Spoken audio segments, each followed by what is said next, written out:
Vous avez une idée innovante de projet et vous voudriez faire une demande de financement, mais vous ne savez pas l'exprimer ou formaliser un projet, cette vidéo est faite pour vous. Un cycle de projet se déroule en 5 étapes.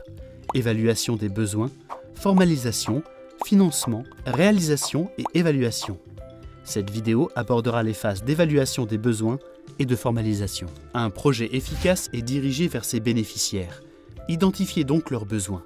Collectez les données existantes, organisez des visites de terrain, des entretiens, appliquez des questionnaires, etc. Créez des statistiques, des cartes, des schémas pour démontrer la pertinence du projet vers le bénéficiaire et le changement attendu. Une fois le problème clairement identifié, démontrez une solution durable et efficace.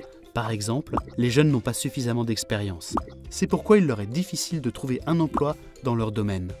L'ADIS propose de déployer 50 jeunes pendant 6 mois à l'étranger pour acquérir une expérience professionnelle et augmenter leur employabilité. Il y a 5 étapes incontournables pour la formalisation d'un projet. D'abord, il faut fixer un objectif général. Il s'agit des impacts à long terme. Votre projet ne suffira pas pour le réaliser dans sa totalité, mais il y participera. Les objectifs spécifiques doivent aider à améliorer la résolution du problème, être liés aux activités et être définis de manière SMART.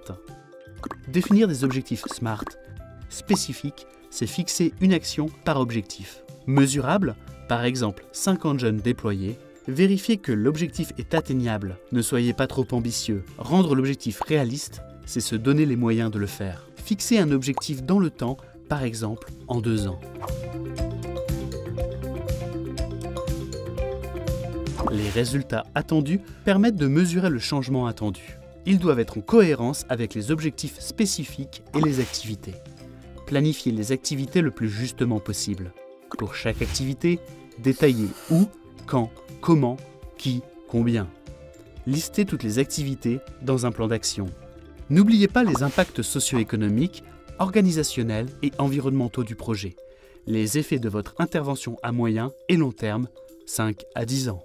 Les plus importants participants du projet sont les bénéficiaires. Spécifiez leur nombre, âge, degré d'implication. Expliquez s'il s'agit de bénéficiaires directs, les personnes directement touchées par les activités de votre projet, ou indirectes, qui bénéficient des effets du projet au long terme.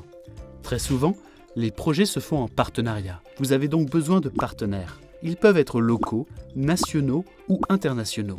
Ils réalisent le projet avec vous. Démontrez leur rôle et leurs responsabilités en fonction de leur expertise. Les parties prenantes ne seront pas impliquées directement, mais elles peuvent intervenir pour une activité en particulier à un moment spécifique du projet. Réalisez une fiche synthétique de maximum 1 page pour expliquer pourquoi, avec qui vous allez travailler, quand, comment et quels sont les moyens nécessaires pour votre projet. N'oubliez pas que la qualité d'un projet dépend de la capacité à mettre en place des activités et à atteindre des objectifs avec un budget et un temps définis. Prévoyez un budget en cohérence avec le plan d'action et les objectifs du projet. Créez un système de monitoring et d'évaluation ainsi qu'une matrice des risques. Regardez les vidéos explicatives de l'ADIS sur ces thématiques.